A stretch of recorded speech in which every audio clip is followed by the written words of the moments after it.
안식 후 첫날 예수님을 따르던 여인들은 향품을 가지고 무덤으로 달려갑니다. 그런데 무덤의 돌문은 열려져 있고 예수님은 그곳에 계시지 않았습니다.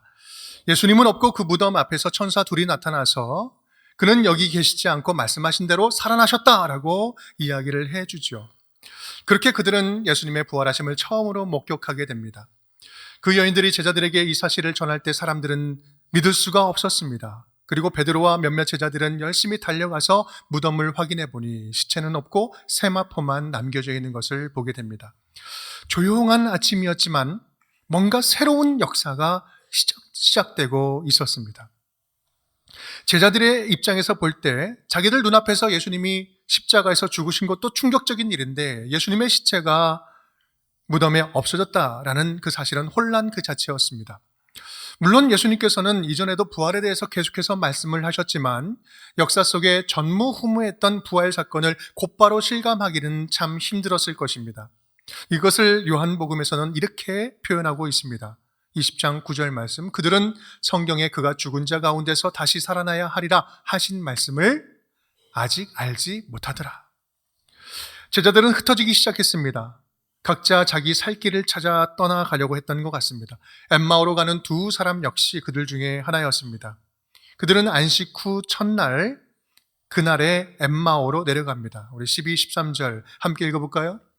그날에 그들 중 둘이 예루살렘에서 25리 되는 엠마오라 하는 마을로 가면서 이 모든 된 일을 서로 이야기하더라. 아멘. 그렇다면 그들은 왜 엠마오로 내려가고 있었을까? 성경은 설명하고 있지 않습니다. 다만 추측해 보면 이 엠마오 사람 출신의 사람들이 아니었을까? 그래서 고향에 가서 예수님의 소식을 전하려고 한 것은 아니었을까?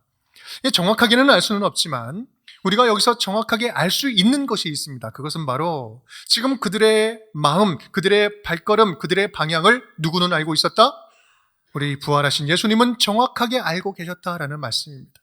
그리고 그들에게 직접 찾아오셨지요. 15절 말씀. 그들이 서로 이야기하며 문의할 때에 예수께서 가까이 이르러 그들과 동행하시나. 그날은 안식 후 첫날이었습니다. 예수님은 부활의 첫날부터 제자들에게 찾아오신 것이었어요. 본문을 보니 안식 후 첫날 베드로, 시몬에게도 나타났다. 이 베드로에게도 나타나셨고요. 제자들이 모인 곳에 나타나셨습니다. 부활하신 예수님은 제자들이 모여있는 곳곳마다 그 현장마다 적극적으로 찾아오셔서 자신의 모습을 더 이상 감추지 않고 보여주셨습니다.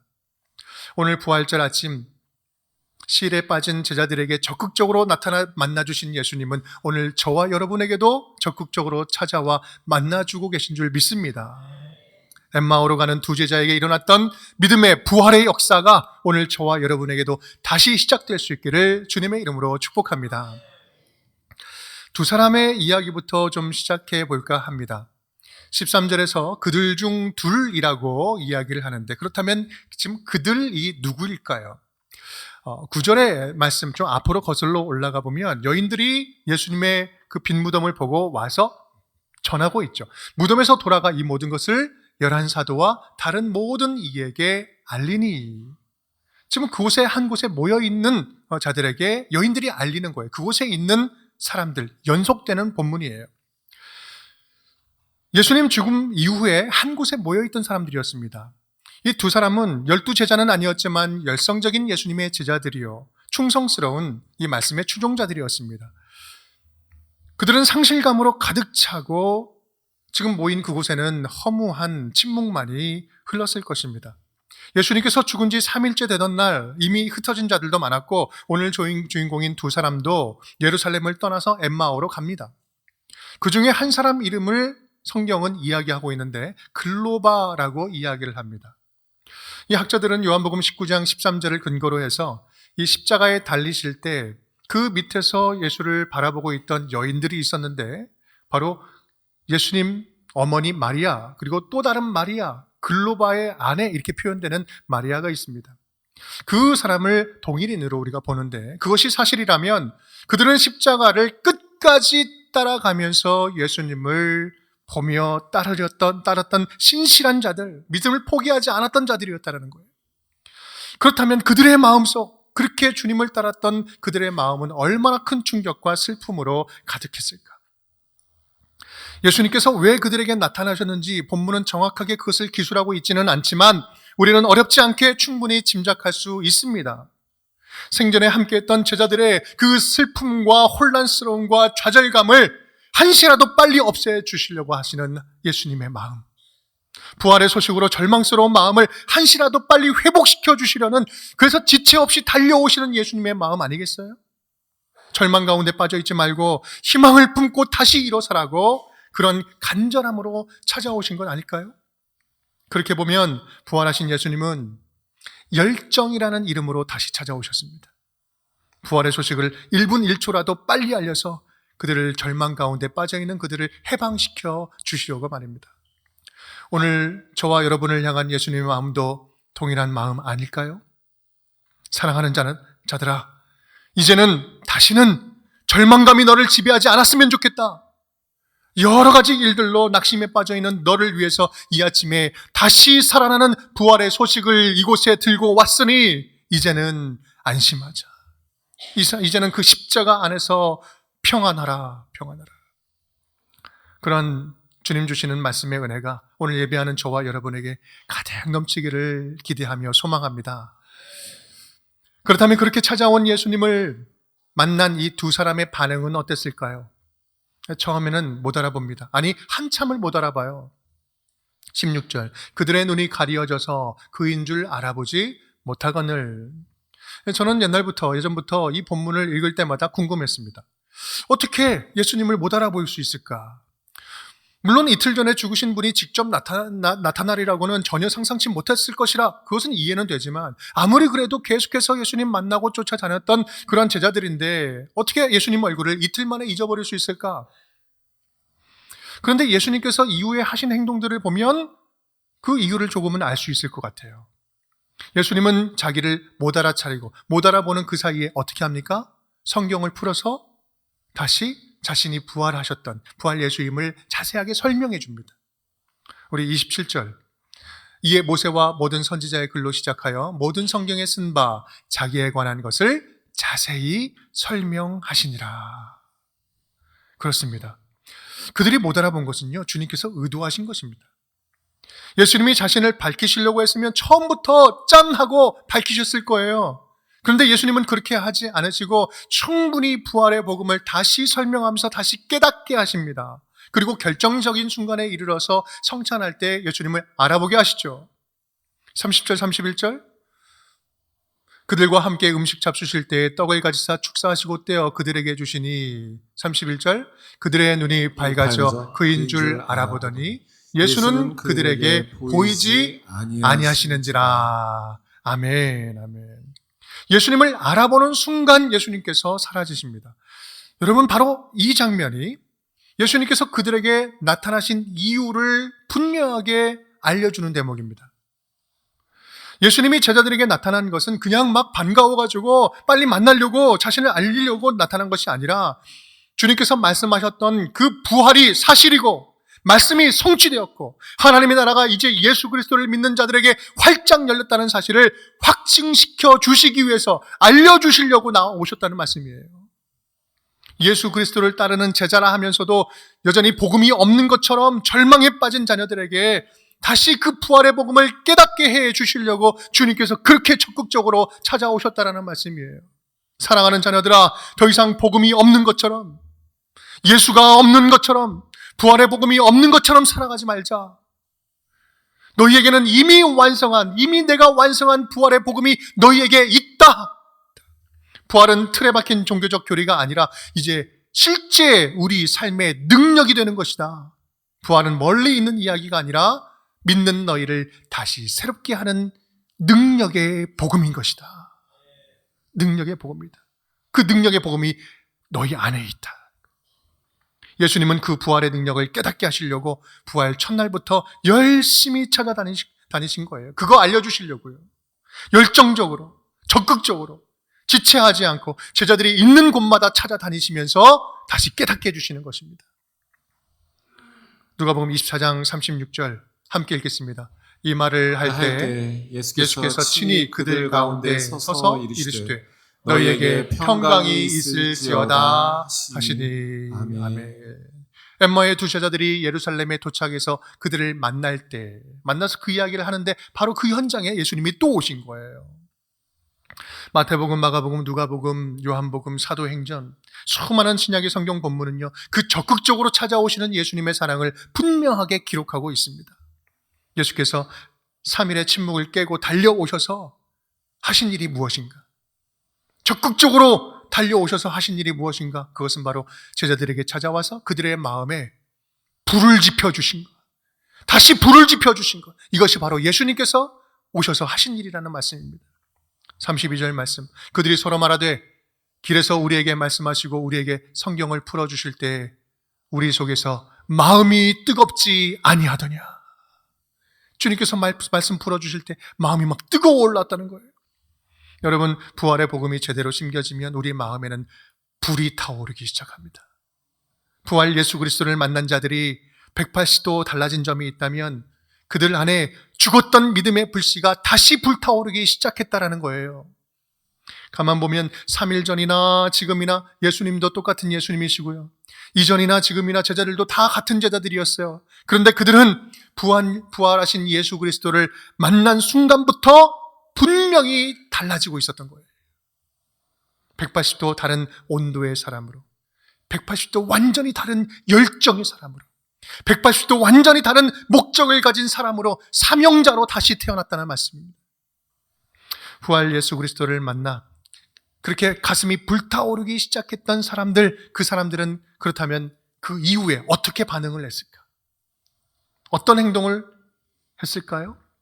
33절 35절입니다. 곧 그때로 일어나 예루살렘에 돌아가 보니 11 제자 및 그들과 함께한 자들이 모여 있어 말하기를 주께서 과연 살아나시고 시몬에게 보이셨다 하는지라. 두 사람도 길에서 된 일과 예수께서 떡을 떼심으로 자기들에게 알려지신 것을 말하더라. 33절 뭐라고요? 곧 그때로 일어나 예루살렘으로 돌아가 보니. 그들은 예수께서 부활하신 것을 깨닫는 순간 곧 그때로 일어나서 예루살렘으로 돌아갑니다. 지금 성경 본문은요, 아주 짧은 문장으로 축약해서 아주 간단하게 설명을 하고 있습니다. 그런데 여러분 한번 볼까요? 지금 그때가 언제였어요? 시간으로 따지면 날이 저물어서 집에 들어간 거잖아요. 저녁 식사를 하던 어두운 한밤중이었습니다. 여러분, 그 당시에 밤에 움직인다는 것은 목숨을 낸 행동들이었어요. 절대로 움직여서는 안 되는 위험한 시간이었죠. 그들의 발걸음 속도는 어땠을까요? 낮에 터벅터벅 걷던 걸음과는 비교할 수 없이 빠른 걸음으로 재빠르게 달리고 있지 않았을까요? 그들의 감정 상태는 어땠을까요? 흥분과 놀라움과 그 깨달음에서 오는 벅찬 그런 감정, 그 감정으로 가득 차 있는 거 아니겠어요? 여러분, 그들의 발걸음은요, 누구도 막을 수가 없었습니다.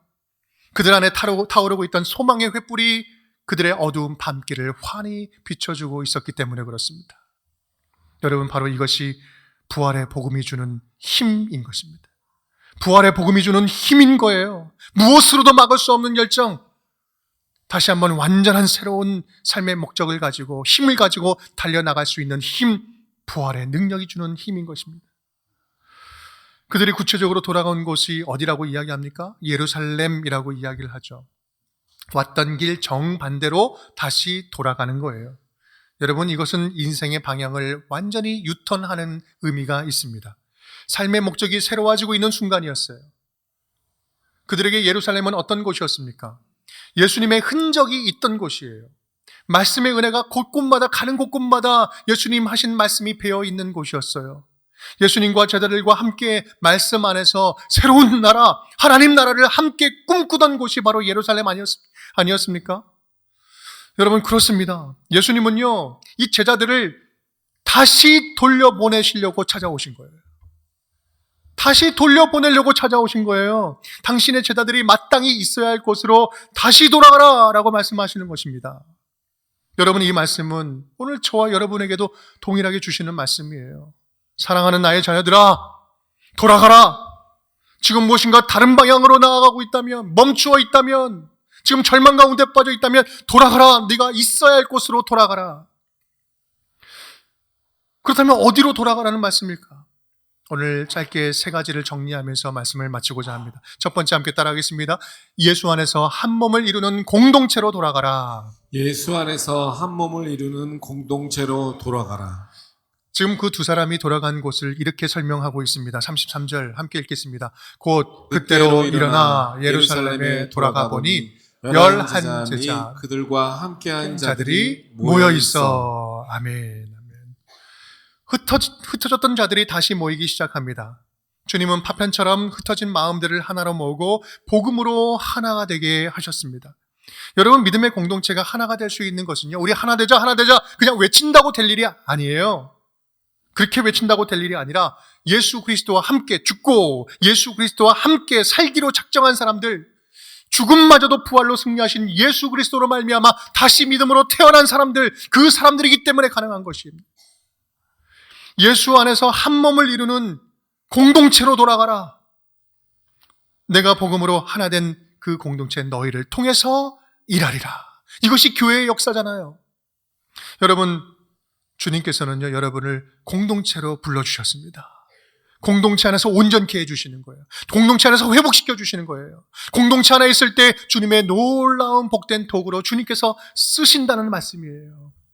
공동체 안에서 다시 한번 믿음의 힘을 회복할 수 있기를 간절히 축복합니다. 두 번째입니다. 따라하겠습니다. 말씀을 받는 은혜의 자리로 돌아가라. 받는 은혜의 자리로 돌아가라. 44, 45절입니다. 또 이르시되 내가 너희와 함께 있을 때에 너희에게 말한 바 곧 모세의 율법과 선지자의 글과 시편의 나를 가리켜 기록된 모든 것이 이루어져야 하리라 한 말이 이것이라 하시고, 다 함께 이에 그들의 마음을 열어 성경을 깨닫게 하시고. 아멘. 어떻게 하셨다고요? 마음문을 활짝 열어서 성경을 깨닫게 해주시는 거예요. 예수님께서 모인 그들의 마음을 활짝 열어서 부활의 복음을 다시 깨닫게 하십니다. 여러분, 우리는요, 말씀을 머리로 아는 것에서 끝나서는 안 돼요. 말씀을 그냥 잘 듣는 것으로 만족해서는 안 됩니다. 내가 말씀 잘 들었잖아요. 오랫동안 주일날 예배 나와서 말씀 잘 들었어요. 그것으로 끝나서는 안 되는 거죠. 제자들도 3년간 예수님을 열심히 따라다니면서 말씀을 들었어요. 함께 다녔지만 예수님의 말씀하신 그 부활의 복음을 온전히 깨닫지는 못했습니다. 진짜 복음은요, 예수 그리스도를 말씀 속에서 인격적으로 만나는 거예요. 추상적인 예수님이 아니라 말씀 속에서 살아있는 예수님을 만나는 것, 이것이 진짜 성경을 아는 거예요. 우리가 돌아가야 할 자리는 성경이 예수로 꿰어지고 모든 진리가 부활로 해석되고 말씀의 능력을 실제 삶에서 경험할 수 있게 되는 자리, 그것이 우리가 돌아가야 할 삶의 자리라는 말씀이에요. 그런 말씀이 살아있는 은혜의 자리로 돌아가자. 여러분, 저와 여러분에게도 그 자리가, 말씀이 회복되는 그 은혜의 자리가 다시 이 부활절을 통하여서 온전히 회복될 수 있기를 주님의 이름으로 축복합니다. 세 번째입니다. 증인된 자리로 돌아가라. 증인된 자리로 돌아가라. 또 이르시되 이같이 그리스도가 고난을 받고 제3일에 죽은 자 가운데서 살아날 것과 또 그의 이름으로 죄 사함을 받게 하는 회개가 다 함께 예루살렘에서 시작하여 모든 족속에게 전파될 것이 기록되었으니 너희는 이 모든 일의 증인이라. 무엇이라고요? 증인. 증인이다. 증인이다. 예수 그리스도의 부활의 복음은요, 궁극적으로 누구를 위한 복음입니까? 교회에 모여 앉아서 하나님의 자녀로 살아가고 제자로 살아가고 성도들, 함께 모인 성도들만을 위한 복음입니까? 아니요. 성경은 한 번도 그렇게 말씀하신 적이 없어요. 모두를 위한 복음이라고 이야기하는 거예요. 지금 이 자리에 있는 자들에게만 위한 복음이 아니라 지금 전혀 주님을 알지 못하는 자들에게도 동일한 복음, 필요한 복음이라는 거예요. 다만 먼저 믿은 우리는요, 그 모두 안에서 먼저 믿은 자일 뿐이에요. 먼저 예수 그리스도를 믿고 천국을 사는 자로 하여금 계속해서 하나님 나라를 소개하고 전파하는 것, 그것이 바로 하나님께서 먼저 믿은 저와 여러분, 당신의 자녀들에게 바라시는 것 아니겠습니까? 그렇게 복음을 전한 누군가를 통해서 2000년이 흐른 지금 저와 여러분이 구원을 받았고, 저와 여러분이 전하는 그런 복음으로 인하여서 주님 오실 때까지 구원받는 자녀들이 계속해서 이어지는 것 아니겠어요? 다만 중요한 것은 나 때의 그 복음의 전수가 끊어지지 않게 하자라는. 우리는 그 은혜의 복음에 전수하는 그 은혜를 받아서 여기까지 왔는데 나 때의 복음이 끊어지지 않게 하자. 여러분, 이것이 모든 믿는 자의 사명입니다. 그래서 이렇게 오늘 말씀하고 있죠. 너희는 이 모든 일에 무엇이다? 증인이다. 증인이다. 부활 예수 그리스도를 만난 우리 모두는 부활의 증인인 것입니다. 여러분, 이거 잊지 않았으면 좋겠어요. 이제부터는 당당하게 예수님을 자랑했으면 좋겠어요. 우리의 삶의 상황과 상관없이 나를 다스리시고 인도하시는 우리 예수 그리스도를 더욱더 당당하게 드러내고 자랑하는 부활의 증인이 될 수 있기를 간절히 축복합니다. 사랑하는 여러분, 말씀을 마치겠습니다. 엠마오로 가는 두 제자는 부활하신 예수님을 만나서 인생의 방향이 완전히 바뀌었습니다. 삶의 이유도 바뀌고 꿈과 소망도 바뀌고 삶의 방향도 180도 바뀌고 자유함을 얻었습니다. 이제 누구도 그 제자들의 희망찬 발걸음을 막아설 자가 아무도 없게 되었습니다. 부활 예수를 만난 그들은 새로운 사명이 그들의 새로운 순례길이 되었습니다. 더 이상 과거의 삶에 매인 좌절과 절망의 순례길이 아니라 부활하신 예수님과 함께 생명을 살리는 순례길이요, 희망을 나눠주는 순례길이요, 매일매일 천국을 살아가면서 천국을 향해 나아가는 순례길, 예수님과 동행하는 그 순례길이 된 것입니다. 바라기는 저와 여러분의 인생도 그러한 희망찬 순례길이 될 수 있기를 간절히 축복합니다. 저와 여러분의 발걸음도 다시 제자들처럼 좀 힘차게 다시 나아갔으면 좋겠어요. 지금까지 지치고 절망감에 눌려있는 발걸음이었다면 예수 그리스도 부활의 능력으로 힘입어서 믿음으로 지금 있는 그 자리에서 다시 일어설 수 있기를 주님의 이름으로 축복합니다. 그래서 예수 그리스도 안에서 누리는 희망찬 순례길이 무엇인지 삶으로 증명해내는 진짜 부활의 증인들이 될 수 있기를 간절히 바랍니다. 그렇게 부활의 아침에 생동감 있는 믿음을 다시 회복하는, 당당하게 예수님 전하며 부활의 증인으로 살아가는 저와 여러분 될 수 있기를 주님의 이름으로 축복합니다.